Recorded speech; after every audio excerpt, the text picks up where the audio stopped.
My heart. I am so proud of the girls. There are a handful of girls now who are suing their state's attorney general and the high school sports governing body that has allowed this to happen because of their discriminatory policies that exclude women from the women's category. Cannot believe. 6 seconds of shaky courtside footage just put the WNBA on life support. As Brittney Griner storms toward the locker room moments after fouling out, her lips appear to form the words, "trash white girl." No audio, no context, just a viral clip now playing on loop for 20 million furious viewers. This is the same Brittney Griner the United States traded a notorious Russian merchant of death to rescue. And the target of her alleged slur? Rookie phenom Caitlin Clark, the walking ratings machine single-handedly packing arenas and saving the league's bottom line. That tiny snippet should have died in the scroll. Instead, it set off claims of racism, censorship, and a full-blown cover-up that's dragging sponsors, media giants, and even Olympic selectors into the blast zone. How does one lip-read moment threaten to implode an entire league riding its biggest wave of popularity in decades? Let's pull the pin and find out. June 4th, Gainbridge Fieldhouse. Indiana trails Atlanta by 2 with barely 3 minutes left. I have never seen an organization more committed to self-imploding than the WNBA. A few weeks ago, I made this video highlighting how it appears Brittney Griner said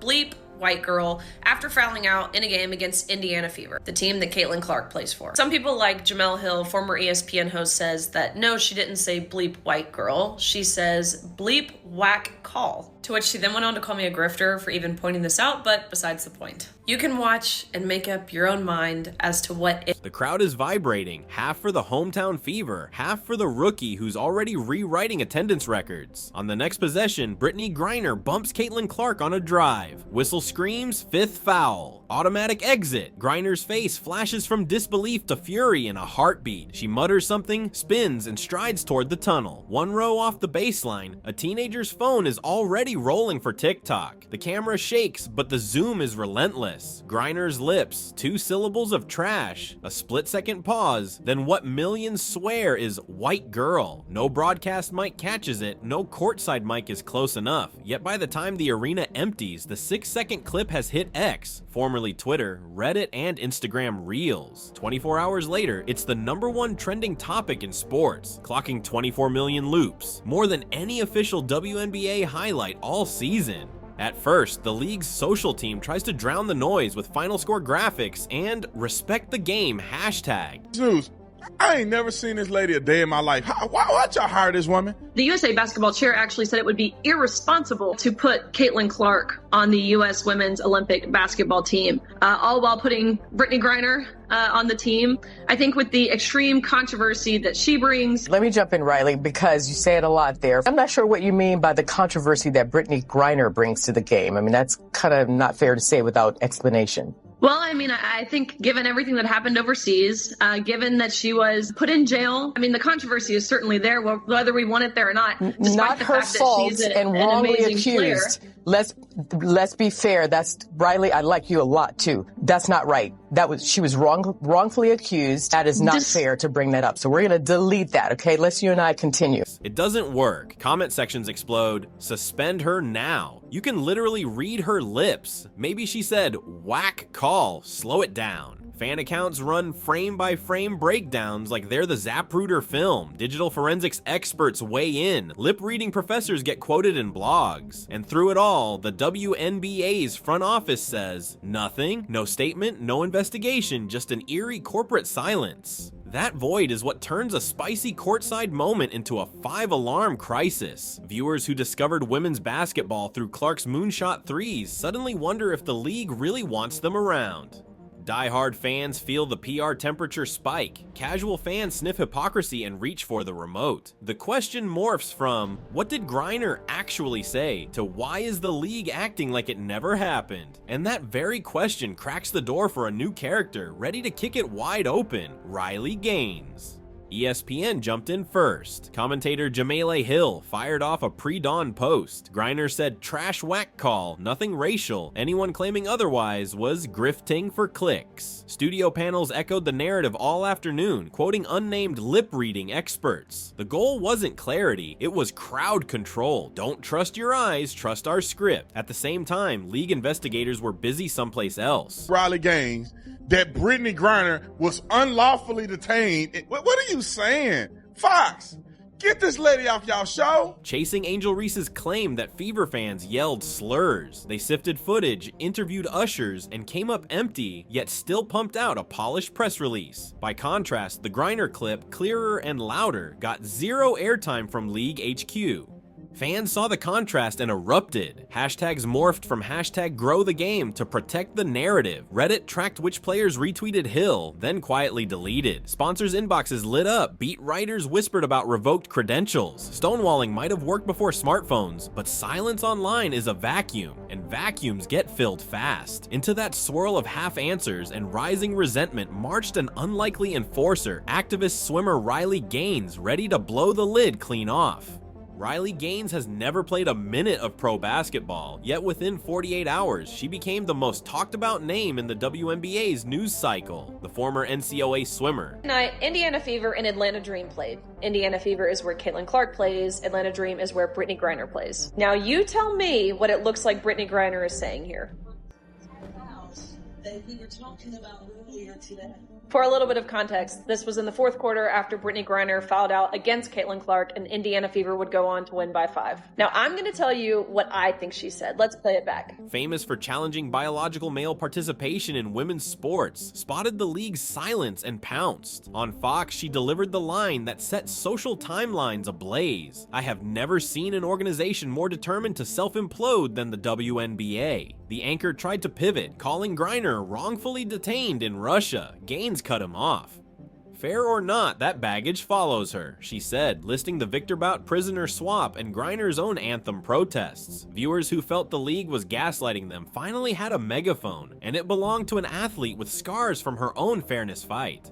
Gaines didn't stop at television. One blunt X thread dissecting the clip, the league's non-response, and ESPN's spin racked up 8 million impressions in a day. By nightfall, hashtag #AskAGreener was trending, fueled by fans who wanted real answers, not curated talking points. Gaines vowed to get those answers in person, announcing plans to attend Atlanta's next road game and put the question straight to Griner's face. That's when the WNBA made its fateful misstep, slamming the media gate shut. Like she is saying trash and then calling Caitlin Clark a bleep white girl. Just a reminder, this is who Joe Biden traded for the Russian merchant of death.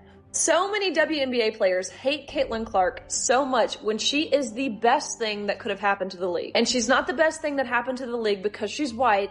It's because she's a good player. It's because she's the best player. Now, imagine if Caitlin Clark said the inverse of this. It would be reprehensible, condemned, and understandably so. You've got all of these individual players. You have sports commentators, people like Ryan Clark, who constantly tout of the racial tensions that exist in the league, when in reality, they are the ones perpetuating and amplifying these racial tensions with their— And the moment they bolted the doors, the controversy exploded from lip-reading debate into a full-blown free speech war. Riley Gaines and Outkick did exactly what any outlet would. They filed credential requests for back-to-back Atlanta Dream games, hoping to put a single direct question to Brittney Griner. The league's email response was identical both times, limited media seating, and came within hours. But on game night, sharp-eyed fans snapped photos of half-empty press tables and posted them to X. Gaines, quote, tweeted the shots with a dagger line. Plenty of room for reporters, just not for ones who asked the wrong questions.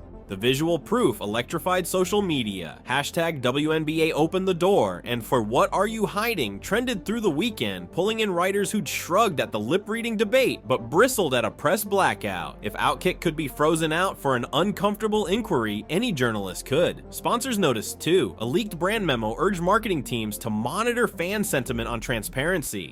There is one way to find out. Ask Brittney Griner. However, no one has done that except for Outkick. It's been over 2 weeks since Griner said this. Instead, the WNBA was investigating a bogus race hoax made up by Angel Reese about Indiana Fever fans. In trying to bar one outlet, the WNBA accidentally reframed the story from "Did Griner drop a slur?" onto "Why is the league silencing accountability?" The controversy was no longer a 6-second clip. It had morphed into a free speech referendum, just as Caitlin Clark's surge was bringing millions of curious new viewers to women's hoops.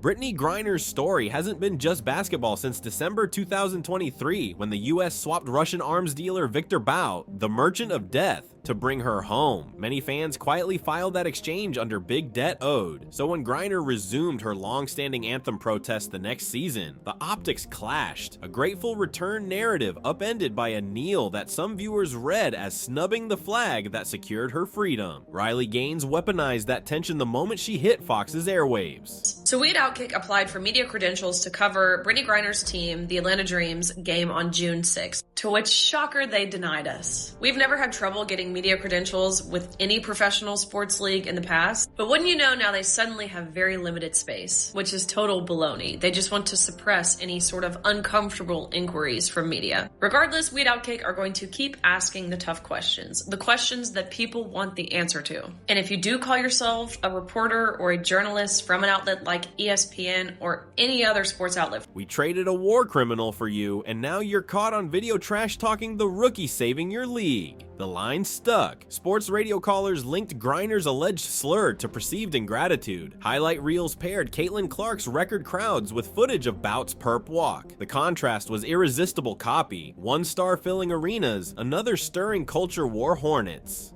Sponsors noticed Culture Wars. A defense industry brand quietly froze a June campaign featuring Griner, citing sentiment review. Poll tracking accounts logged a dip in her approval the same week Gaines spoke. Meanwhile, Clark's popularity only swelled, framing the league's dilemma in red, white, and blue. Nurture the rookie who boosts ratings, or shield a veteran whose every move now reopens the Bout trade wound. With patriotism layered onto race and free speech drama, the stakes ballooned past hoops. One mishandled statement, one more fuzzy courtside clip, and a PR wildfire could roar back to life, right as the WNBA gears up for its most watched summer ever. Step into any arena she visits, and you can feel the shift. Tickets that once went for $25 are reselling north of $150. Broadcasts have doubled last season's ratings, and Clark jerseys, already the league's top seller, move faster than concession hot dogs. Sponsorship analysts estimate she's added 8 figures in new revenue before finishing her first road swing. By every metric, Caitlin Clark is the WNBA's engine, yet between whistles, she's also a magnet for bruises. A forearm shiver in Chicago, a blindside hip check in Los Angeles, both whistled as common fouls. Cameras catch veterans jawing in her ear, daring officials to call it special treatment. Podcasts debate whether she's the white face outsiders needed to notice the league, while longtime fans counter that deep logo threes and triple doubles, not skin tone, are what pack buildings that never sold out before. Clark keeps it Midwest calm, praising teammates, complimenting Griner, then stepping back across half court to bury another 30-footer. Still, marketing teams read the body language. Parents weigh whether the league protects its rising star. Each unchecked cheap shot risks the casual viewers her stardom just reeled in, turning the goose-laying golden eggs into a lightning rod for resentment. That tension, old guard earn your stripes culture versus the undeniable economics of Clark mania, has become the league's lit fuse. Protect the draw and ride a historic boom, or shrug and hope rough play doesn't chase the new crowd away. The next flagrant foul, the next missed call may reveal which path the WNBA is truly choosing, and whether Riley Gaines' warning about self-inflicted wounds is prophecy or hyperbole. Pull back from the court and the crisis centers on WNBA HQ. The same office that rushed to probe an unverified fan slur ghosted the Griner video, then blocked Outkick's credentials when Riley Gaines tried to press for answers. Insiders call it protect the narrative culture. Manage optics first, truth later. Sponsors notice drift. Nike's brand team is tracking every Griner headline. Google quietly added an escalation clause to its ad buy. Money hates uncertainty, and each unwhistled cheap shot on Clark nudges sentiment south. Then the Olympic roster bombshell, USA Basketball's chair labeled adding Clark irresponsible while guaranteeing Griner a spot. To casual fans, that screams double standard, elevate the polarizing vet, sideline the rookie driving record ratings. Stack it up, selective probes, media stonewalls, jittery sponsors, puzzling roster calls, and Riley Gaines' self-implode warning sounds more like a forecast than a jab. Every narrative-first decision trades a slice of trust for momentary monetary comfort and the supply of trust is finite. Broadcast renewals loom this fall. Credential deadlines hit in August, and one more viral clip could break any night Clark steps on court. The league must choose: enforce one standard for all, or let the market enforce it for them on far harsher terms. The league now stands at a crossroads with a fuse already burning. Down the first road, executives swallow pride and commission an independent review. Griner's clip, Clark's treatment, media access, the lot. Transparent findings restore a shred of trust. Sponsors relax. New fans stay glued to screens. Call it the clean house and cash in path. The second road is business as usual. PR keeps stonewalling, referees keep swallowing whistles, and the Olympic roster snub hardens into a symbol of old guard politics. Interest built on Clark's magic plateaus, then slips. Ratings cool, sponsors quietly trim budgets, and the WNBA's long-promised boom settles back into niche territory. That's the slow leak path. No explosion, just steady deflation. The final road isn't chosen by the league at all. A fresh viral incident, another hard foul, another hot mic moment forces advertisers or the US Olympic Committee to step in. Suddenly reforms arrive by outside decree, and they come with deadlines, lawyers, and harsher optics than any self-audit would have produced. Think of it as the change or be changed path, where control is the first casualty. Which future unfolds will hinge on decisions made before the summer homestretch, how the league disciplines, how officials whistle, how openly the press is allowed to probe. The clock is loud. Credential cutoffs drop in August. Broadcast renegotiations begin in the fall. And every Fever Road game is another chance for a phone camera to swing the narrative. One move toward daylight, one stumble into deeper shade. Either could arrive with the next headline, and the league's choice, made under the hottest spotlight it has ever faced, will decide whether this season marks women's basketball's true takeoff or an avoidable nosedive. A 6-second clip, a rookie's meteoric rise, and a veteran's tangled resume have converged into the biggest stress test the WNBA has ever faced. At stake isn't just a news cycle, it's the league's DNA. Whether fairness beats faction, whether transparency outranks optics, whether a once-in-a-generation talent is protected or pushed away. Fans, sponsors, and even casual scrollers now hold women's basketball under a magnifying glass. One path forward: own the problems, police them evenly, welcome every question, turns that glass into a spotlight, and lights the runway for unprecedented growth. The other path: stonewall, spin, hope, turns the glass into a burning lens ready to scorch credibility at the first misstep.